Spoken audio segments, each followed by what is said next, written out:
जय जगन्नाथ। मनीष बंचाई भोजन आवश्यक निहाती दरकार। तो यही भोजन जदि शुद्ध होता है आपण यार प्रभाव बहुत भल पड़े।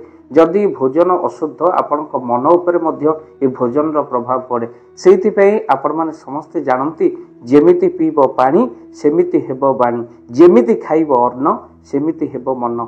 अर्थात जो माने भोजन रोषेई करती बा आपण मानक पई भोजन करती सेमानंकर मध्य शुद्धपूत हेबा निहाती आवश्यक। आउ सेमाने जदि रोषेई कला बेले अनेक माँ मैंने चिड़ी चिड़ी होइकी रोषेई करती अन्य उपर गाड़ी दौथिबे एडे रोषेई करुथिबे से खाद्य रे नकारात्मक शक्ति भरी जाए। आ जहा द्वारा आपण से खाद्य को भोजन कले आपण भीतर क्रोध जागृत हुए। तो से भोजन करने बेले आपण निहाती भाव में सब कथा मानिबा आवश्यक। अति भोजन कले आपणकर रोगकारी होता है, आयु क्षय हुए। तेणु खाई खाइले आपणकर आयु नाश हो जाए कहुए। तेणु उत्तर मुख करी केबे भी आपण मन रखि थांतु भोजन करंतु नाही। आउ मन रखि थांतु आपण जो दिगरे सूर्य उदय होती बा पूर्व मुख करी जदि आपण भोजन करुचंती माँ लक्ष्मी को आपण संतोष कले आउ ता सहित पूर्व दिग को मुख करी भोजन कले धन आयु वृद्धि होता है। भक्तबंधु पाद धोई सारिबा परे आपण किछि आपण मन रखि थांतु अनेक लोक अछंती मानंती नहीं ये कथा। जो जल रे पाद धोती से जल को कौन करती से माने पी दियंती, से जल को अन्य कार्य में लगाती। मन रखि थांतु ढाल रे हो, ग्लास रे हो, बोतल रे हो, पाद जदि आपण धोउचंती जो पानी बळे ताहा कुकुरर परिस्रा संगे समान। से पानी को आउ केबे आपण पाटी रे देबेने, व्यवहार करिबेने। बरम जदि आपण बाहर को जाइचंती परिस्रा कले तो पाद धोइबे तो केमिति से पानी को पुणी पीवा को पड़ुची। अर्थात आपण हाथ रे नहीं जिबे से पानी को पाद रे पकेइबे आउ किंतु बोतल रे डायरेक्ट अर्थात जो पानी बळे ताको कुकुरर परिस्रा संगे समान बोली कहा जाइछि।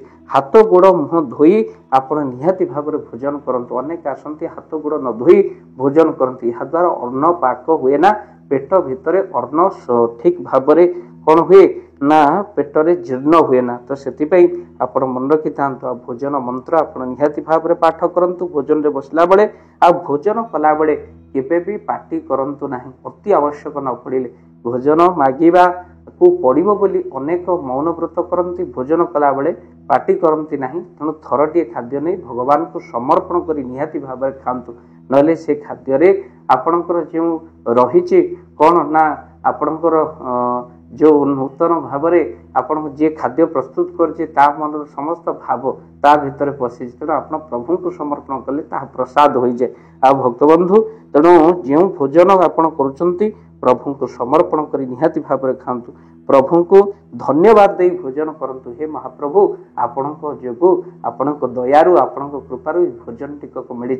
आठ बड़ भाग्य कौन हो पारे। सबु बेले खाइबा बेले कौन जिनस ईश्वर को समर्पण करी प्रभु को धन्यवाद दे आपण ग्रहण करंतु। खाद्यर मझे मझे केबे भी पानी पियंतु नाही। मन रखि थांतु भोजन नियम आज ये वीडियो केबे भी आपण खाद्यर मझे पानी पियंतु नहीं। बहुत जनकर खराब अभ्यास रही खाद्यर मझे मझे आपण पानी पियंते। आपण जानिचंती आपण को भोक हम जिते कौन आप कहते पेट जलिलानी अर्थात जठरा अग्नि। जदि जठरा अग्नि खाद्य समय आप पानी देवे जठरा अग्नि शांत हो अग्नि पानी ढालिबा संगे समान। जेमिति आपण ठंडा तेल रे पूरी पकईदेले ताहार अवस्था जहाँ हुए सेमिति आपण कौन करती ना जठरा अग्नि पानी दे पुणी खाद्य देले से खाद्य आ जीर्ण हुए ना।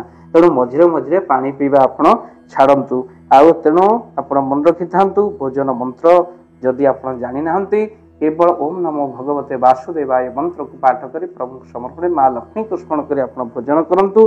भोजन थाली रे केबे भी हाथ धुवंतु नाही। मन रखि थांतु। आउ तत्सहित आपण मन रखि थांतु ब्रह्म तीर्थ रे जल नहीं आपण चलु करंतु। अनेक लोक जानती नहीं एभली भाव में आपण ब्रह्म तीर्थ रे अर्थात जल नहीं आपण कौन करंतु भोजन को आपण कौन करंतु ग्रहण करंतु। तीनोटी थर जल बुलांतु आ मंत्र पढ़ी ओम केशवाय नमः, ओम माधवाय नमः, ओम नारायणाय नमः। ये तीनोटी मंत्र को अपना निहाती भाव में पाठ करी से जल को पान करी आपण तापरे भोजन प्रभु को समर्पण करी ग्रहण करंतु। निहाती भाव में कथा को मानिबे, पूर्व दिग करी मुख करी भोजन करिवे। आउ तत्सहित जहाँ भोजन नियम रहिला आम माने वीडियो करे आपण मान कहले बाहर रहउतिबा पिला माने एबे सब नियम जानते नाही। आउ मुख्य करी ପାଦରେ ଚପଲ ରଖି କେବେ ବି ଭୋଜନ କରନ୍ତୁ ନାହିଁ। ମନେ ରଖିଥାନ୍ତୁ, କାହିଁକି ନା ପାଦରେ ଭୋଜନ କଲାବେଳେ ଚପଲ ରହିଲେ ଆପଣଙ୍କର ଖାଦ୍ୟ ଅଶୁଦ୍ଧ ହୋଇଯାଏ। ଭକ୍ତ ବନ୍ଧୁ, ରୋଷେଇ କଲାବେଳେ ପାଦରେ ଚପଲ ରଖନ୍ତୁ ନାହିଁ, ଖାଇଲା ବେଳେ ମଧ୍ୟ ପାଦରେ ଚପଲ ରଖନ୍ତୁ ନାହିଁ। ସେଥିପାଇଁ ଶାସ୍ତ୍ର ମଧ୍ୟ କହିଛନ୍ତି, ଅଜ୍ଞା ଗାରେ ଗବା ଗୋଷ୍ଠେ ଦେବ ବ୍ରାହ୍ମଣେ ସନିଧୌ ଆହାରେ ଜପ କାଳେଚ୍ଛ ପାଦୁକାନ ବିସର୍ଜନ। ରୋଷେଇ କାଳରେ ଅର୍ଥାତ୍ ଭୋଜନ ସମୟରେ ପାଦରେ କେବେ ବି ଚପଲ ରଖିବେ ନାହିଁ। ଭିଡ଼ିଓକୁ ନିହାତି ସେୟାର କରିବି। ବହୁତ ଲୋକ ଜାଣନ୍ତି ନାହିଁ ଭୋଜନର ନିୟମ। ସେମାନଙ୍କ ପାଖରେ ଭିଡ଼ିଓ ପହଞ୍ଚିଲେ ଛୋଟଠାରୁ ବଡ଼ ପର୍ଯ୍ୟନ୍ତ ଏହି ନିୟମକୁ ମାନିଲେ ନିଶ୍ଚିନ୍ତ ଭାବରେ ଆପଣଙ୍କ ଉପରେ ଖାଦ୍ୟର ଭଲ ପ୍ରଭାବ ନିହାତି ଭାବରେ ପଡ଼ିବ। ଭିଡ଼ିଓ କେମିତି ଲାଗିଲା ନିହାତି ଭାବରେ ଜଣାଇବେ। ଭିଡ଼ିଓକୁ ଦେଖି ସାରିବା ପରେ ନିହାତି ସେୟାର କରିବେ। ଆପଣଙ୍କର ଗୋଟିଏ ସେୟାର ଅନ୍ୟମାନଙ୍କର ନିହାତି କାର୍ଯ୍ୟରେ ଆସିବ। ଜୟ ଜଗନ୍ନାଥ, ଜୟ ପଞ୍ଚସଖା। ଜୟ ଜଗନ୍ନାଥ। ଧନ ଅର୍ଜନେ ଧର୍ମ କରି ଧର୍ମେ ପ୍ରାପତ ନରହରି। ଯଦି ଆପଣମାନଙ୍କ ଧନ କୌଣସି ଗରିବ ଅସହାୟ ରୋଗୀମାନଙ୍କ ସେବାରେ ଲାଗିପାରିଲା, ଜାଣନ୍ତୁ ଆପଣଙ୍କର ରୋଜଗାର ସାର୍ଥକ ହେଇଗଲା, ଆପଣଙ୍କ ଧନର ମଧ୍ୟ ବହୁତ ମହତ୍ଵ ରହିଲା।